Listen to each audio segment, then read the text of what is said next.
Video में मैं discuss कर चुकी हूँ फैब्रिक फिनिश चैप्टर 11।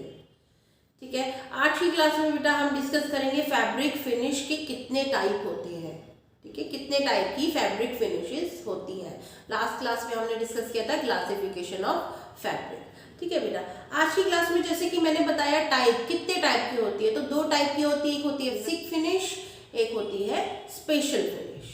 दो टाइप की फिनिशेस होती है। ठीक है, अब बेसिक से समझ लीजिए बेटा, जो कि देनी ही देनी है उस कपड़े को, मतलब मशीन से कपड़ा निकलने के बाद उसमें ऑयल के और गंदे संदे मैले स्टेन्स लग जाते हैं, दाग लग जाते हैं। ठीक है, उसको इंडस्ट्रियल वॉश देना ही होता है, मतलब वाटर और सोप से। ठीक है, तो मतलब ये करना ही करना है, जिसको बोला जाता है स्कोरिंग और क्लीनिंग। ठीक है, बेसिक फिनिश का फर्स्ट पॉइंट है स्कोरिंग एंड क्लीनिंग। ठीक है बेटा, नेक्स्ट अब देखेंगे इसमें क्या होता है बेटा कि अलग अलग तरीके के कपड़ों को अलग अलग तरीके की फिनिश दी जाती है। ठीक है, कपड़ों को भी दी जा सकती है, धागों को भी दी जा सकती है। ठीक है, तो अलग अलग तरीके के कपड़ों को अलग अलग तरीके से फिनिश दी जाती है। जैसे कि हम पढ़ेंगे कॉटन के कपड़े को दी जाती है वार्म वाटर और सोप से। ठीक है, सिल्क के कपड़े को बॉयल किया जाता है इनटू डीगमिंग, मतलब कि उसकी गम को हटाया जाता है। ठीक है, रिमूव किया जाता है उसकी गम को। ठीक है, सिल्क का कपड़ा होता है उसको डीगमिंग किया जाता है। ठीक है, तीसरा है वूल। वूल को क्या करते हैं, सोप के साथ बॉयल करते हैं। ठीक है, तो ये है हमारा अलग अलग तरीके से फिनिशिंग दी जाती है अलग अलग तरीके के यार्न या कपड़ों पे। ठीक है, धागों पे या कपड़ों पे। नेक्स्ट आती है बेटा बेसिक फिनिश में ही ब्लीचिंग। ब्लीचिंग मैं ऑलरेडी आपको बता चुकी हूँ, जो कि एक कपड़े को जो कि ऑफ वाइट है, ऑलमोस्ट जो होता है मशीन से जो निकलता है कपड़ा ऑफ वाइट, उस पे वाइट बनाने के लिए ब्लीच का यूज किया जाता है। ठीक है, तो ब्लीचिंग एक केमिकल ट्रीटमेंट होता है जो कि फैब्रिक पे दिया जाता है उसकी पेलनेस को, उसके पीलेपन को हटाने के लिए। ठीक है, नेक्स्ट आता है बेटा स्टार्चिंग। स्टार्चिंग क्या किया जाता है कि एक कपड़ा जो बहुत लूज है उसको टाइट बनाने के लिए, मतलब वो ढीला ढीला सा है, चुन्नटे हैं उसमें, तो उसको स्टार्च किया जाता है। स्टार्चिंग करके उसको थोड़ा स्टिफ कर देते हैं, जिसको स्टिफनिंग भी कहा जाता है। स्टिफ कर देते हैं उसको, वो हैवी बन जाता है और स्मूथनेस हो जाती है और शाइन आ जाती है उस पर। ठीक है बेटा, नेक्स्ट है कैलेंडरिंग। कैलेंडरिंग क्या होती है बेटा, इंडस्ट्रियल आयरनिंग जिसको कहते हैं। जैसे कि हमने पढ़ा इंडस्ट्रियल वॉशिंग और क्लीनिंग होती है, ऐसे ही कपड़े को इंडस्ट्रियल आयरनिंग दी जाती है। कैलेंडरिंग मतलब कि मशीन्स के थ्रू कपड़ा गुजरता है ताकि वो एकदम प्लेन और स्मूथ हो जाए। ठीक है, इसको रोलर, हॉट रोलर्स होते हैं उसके अंदर से गुजरता है। ठीक है, ताकि इसके रिंकल्स को स्मूथ किया जा सके। नेक्स्ट है बेटा स्पेशल फिनिश। अब हम बात करेंगे, बेसिक पढ़ लिया, अब हम करेंगे स्पेशल फिनिश। ठीक है, स्पेशल फिनिश मतलब आप नाम से ही पता लग रहा है कि एक कपड़ा है जिसको स्पेशली कुछ हम उसमें क्वालिटी ऐड कर रहे हैं ताकि उसको अच्छे से यूज किया जा सके। ठीक है, तो स्पेशल फिनिश में सबसे पहले कहेंगे बेटा pre shrinking. Pre shrinking means कि एक कपड़ा है कि आपको पता है कि आप मार्केट से कपड़ा खरीदते हो कॉटन का कपड़ा क्या होता है, धोने के बाद वो छोटा हो जाता है। सबकी शिकायतें रहती हैं, जैसे कि अगर आपकी मदर लेके आई है बेटा, मार्केट जाके कोई कपड़ा खरीद के लेके आई है, उन्होंने कॉटन का कपड़ा पानी में डाला, धो दिया, अगले दिन वो उनको टाइट हो गया, होता है ना ऐसा। तो इसके लिए बेटा ऐसे कपड़े होते हैं जिनको ऑलरेडी फिनिश की दिया जाता है कि ये ऑलरेडी इसको श्रिंक कर दिया गया है, मतलब अब ये धुलने के बाद और श्रिंक नहीं होगा। ठीक है, इसको कहते हैं बेटा गुड क्वालिटी ऑफ क्लोथ, जो कि थोड़ा सा महंगा भी पड़ जाता है। ठीक है बेटा, उसके बाद कहते हैं मर्सराइजेशन। मर्सराइजेशन स्पेशल फिनिश है जिसमें कि कॉटन को ही लिया जाता है, डल फाइबर होता है। राइट, अब कॉटन का कपड़ा अगर लिया जाता है देखोगे तो डल फाइबर मतलब जैसे ही मशीन से निकलेगा वो रफीनेस वाला होगा और रिंकल बहुत जल्दी हो जाता है और उस पर डाई इजीली नहीं हो पाती है। ठीक है, तो उस पर आपका एक केमिकल का यूज करके उसको, जैसे मर्सराइजेशन जिसको कहते हैं, वो फिनिश यूज करके, जिसका नाम है सोडियम हाइड्रोक्साइड का यूज करके उसको थोड़ा और स्मूथ एब्जॉर्बेंट बना दिया जाता है। ठीक है, स्ट्रॉन्ग बना दिया जाता है, लस्ट्रस बना दिया जाता है। ठीक है, आगे देखेंगे पार्चमेंटाइजेशन। अब इसमें क्या होता है ना बेटा, आपने देखा होगा एक ऑर्गेंडी क्लॉथ होता है, बहुत लाइट, बहुत ट्रांसी होता है। अब ये कहोगे कि ये कपड़ा बन के कैसे निकला होगा, क्योंकि बनने में ही फट जाता है ना।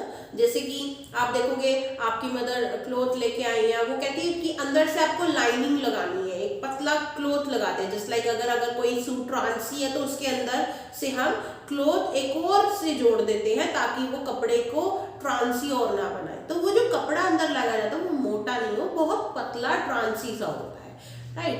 अब वो ट्रांसी कैसे बनता है, उसको कहते हैं बेटा ऑर्गेंडी क्लोथ्स कहते हैं, ठीक है, जो कि लाइट वेट होता है और बेसिकली ये कॉटन से डिफरेंट होता है, ठीक है। इसमें क्या किया जाता है, इसमें माइल्ड एसिड डाल दिया जाता है फिनिश के लिए। अब माइल्ड एसिड डाल दिया जाता है तो वो एसिड है वो कपड़े को खा जाता है पार्शियली। अब कैसे खा जाता है कि वो केमिकल डाल दिया, उसके जो रेशे होते हैं उसको वो पतला कर देता है, मतलब ईट कर लेता है, उसका जो एक्स्ट्रा पार्ट होता है वो एसिड एंड बाकी का छोड़ देते हैं। तो 50% उस कपड़े का निकाल देता है वो एसिड, बाकी जो बच जाता है 50% वो उसको ट्रांसी लाइट वेट कर देता है, ठीक है बेटा। तो ये होता है पार्चमेंटाइजेशन, ठीक है। नेक्स्ट पढ़ेंगे बेटा वॉश एंड वियर। अब ये जो मैं आपको बता रही हूँ ये सब है स्पेशल फिनिशेस, ठीक है। वॉश एंड वियर मतलब अब ये कपड़े में क्या होता है, इसमें आयरन करने की जरूरत नहीं पड़ती। अब जैसे कि अब देखोगे आप चाहते हो कोई भी कपड़ा रिंकल हो जाता है ना, तो आप सोचते हो कि चलो अब प्रेस वाले को दें, आयरन करवाएं उसको, अच्छे से रिंकल्स पड़ जाते हैं ना। बेटा वॉश एंड वियर एक ऐसी फिनिश होती है कि जिसमें कि आपका टाइम की बचत होती है। आपने सिर्फ धोया और धो के सुखाया, सुखा के पहन लिया, उसमें आयरन की जरूरत नहीं होती, ठीक है, जो कि इजीली रिंकल नहीं करता है अगर वो फिनिश उस पर लगी हुई है, ठीक है बेटा। ऐसे आगे देखेंगे बेटा, इसका ही 5th पॉइंट है स्पेशल फिनिश का डाइंग एंड प्रिंटिंग, जो कि लास्ट पॉइंट है। डाइंग एंड प्रिंटिंग में क्या होता है, डाई से तो आप समझोगे कि कोई भी कपड़ा देखो लेके आए हो आप, कोई भी सूट, तो उसके साथ एक मदर चुन्नी लेके आती है आपकी चुन्नी को, क्योंकि वो उसकी मैच की नहीं होती तो उसको डाई करवाने के लिए दे देती है। डाई में क्या होता है, एक चुन्नी को कलर कर दिया जाता है ऊपर से, ठीक है, यही डाई होता है। अब एक चुन्नी या कोई भी क्लॉथ को कलर कर दिया जाए उसको यूजफुल करने के लिए, तो उसको कहते हैं बेटा डाई। अब डाई कितने तरीके की होती है, 2 तरीके की डाई होती है, एक नेचुरल डाई और एक होती है सिंथेटिक डाई। अब नेचुरल डाई जो होती है बेटा वो आपको देखो नाम से ही पता लग रहा है नेचुरल है। नेचुरल मीन्स आपके जो भी आपके अराउंड, जैसे कि सब्जी हो गई, सब्जी में बीट रूट हो गई, बीट रूट क्या है, रेड कलर देती है, ठीक है। ऐसे ही टर्मरिक पाउडर हो गया येलो कलर। तो नेचुरल डाइज होती है जो कि नेचुरल चीजों से मिलके कलर बनाते हैं और उसको डाई करते हैं, ठीक है बेटा। सिंथेटिक क्या होती है बेटा, केमिकल का यूज करके जो डाई बनती है, कलर्स लगाते हैं, उसको सिंथेटिक डाई कहते हैं, ठीक है बेटा। इसमें यार्न, फैब्रिक, क्लोथ किसी को भी आप डाई कर सकते हो, मतलब धागे भी डाई हो सकते हैं, कपड़े भी डाई हो सकते हैं, ठीक है। अब इसमें बेटा एक और चीज, जैसे कि मैंने बताया ये तो होगी बात डाई की, अब बात आएगी आपकी प्रिंटिंग की। अब प्रिंटिंग की क्या खासियत है इसमें कि आपने देखा होगा कि कुछ कपड़े होते हैं जैसे जयपुरी स्टाइल होता है, जयपुरी में क्या होता है, अलग अलग तरीके के प्रिंट होते हैं, राइट। अलग अलग तरीके के प्रिंट, मतलब कि यहाँ पे रेड है, यहाँ येलो है, यहाँ रेड है, अलग कलरफुल कपड़े बन जाते हैं। तो ये कैसे होता है, ये प्रिंटिंग के थ्रू होता है, ठीक है। अब प्रिंटिंग के थ्रू कैसे कि ब्लॉक प्रिंटिंग हो गई, ठीक है। और अगर आप इसमें, क्योंकि डाई और प्रिंटिंग ऑलमोस्ट सेम रहता है, ठीक है, उसमें ब्लॉक प्रिंटिंग हो जाती है। डाई में क्या होता है कि आपको अलग अलग अगर स्टाइल देने हैं तो आपने नोट बांध के डाई करवा दी, ठीक है। आपने बीच में सिक्के रख के कपड़ों में नोट बांध के डाई करवा दी। डाई करवाने के बाद जब सिक्के खोलोगे तो वहां से कलर नहीं होगा और वो बहुत सुंदर लगेगा, ठीक है बेटा।